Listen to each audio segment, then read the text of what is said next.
Hey, it's Patrick, and let's talk about Legends REVO-ARC rear shocks for Harley Davidson. Now, these are going to be for Harley Davidson bagger models, Dynas, FXRs, and Sportsters. And as you can tell, it's some pretty hot rod stuff. You can tell from this big reservoir right here, normally you're getting kind of a premium shock. We'll get to more of that in a moment. Let's talk a little bit more about Legends.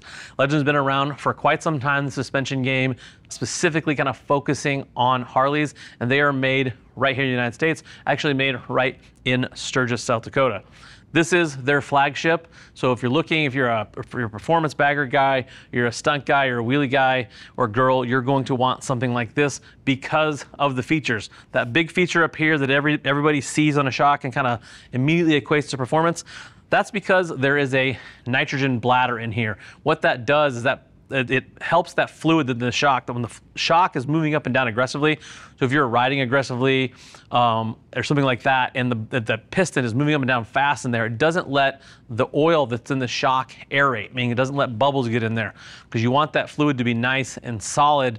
As it moves through those deflective discs in there, there's no variation because of an air bubble. Nice 35mm monotube design here with that reservoir. Also has a nice long spring in this. It's actually a longer spring. Even if you get the stock height, you're still going to get a longer spring, which means there's a bigger sweet spot in that spring for this shock to operate at. It's also fully adjustable. You have compression and rebound adjustments here. We got a clicker on the bottom, clicker on the top, 7 clicks a piece to get that thing dialed in just right. Also, when you go to set your preload, you can just twist this thing by hand. You don't need a tool to set your sag and get your preload set up.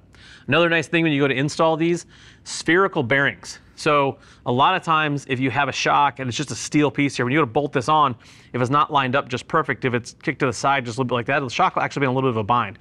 With these spherical bearings, it lets that turn back. So if that thing's even in there at a little bit of an angle, if you don't space it out just perfect, it's still gonna stroke up and down there really, really nice.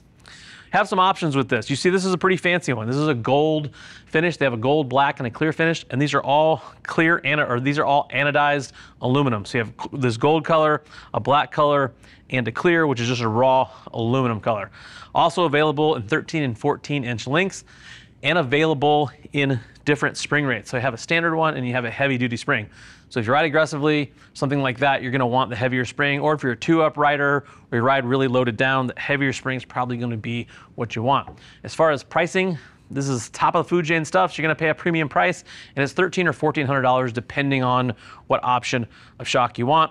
The bagger ones are a little bit more expensive. They have the remote style reservoir where you have the little hose going across and it mounts up on top of the fender or down underneath. So those cost a little bit more. Have any more questions, go ahead and click that info tab on your desktop mobile device. It'll take you to the product detail page where you can read other riders' reviews and more specs about these shocks. If you're still looking for more information, feel free to reach out to our customer service team. They would love to talk to you about what works best for you, your motorcycle, and your budget. I am Patrick. Thank you for watching. Now go work on those motorcycles.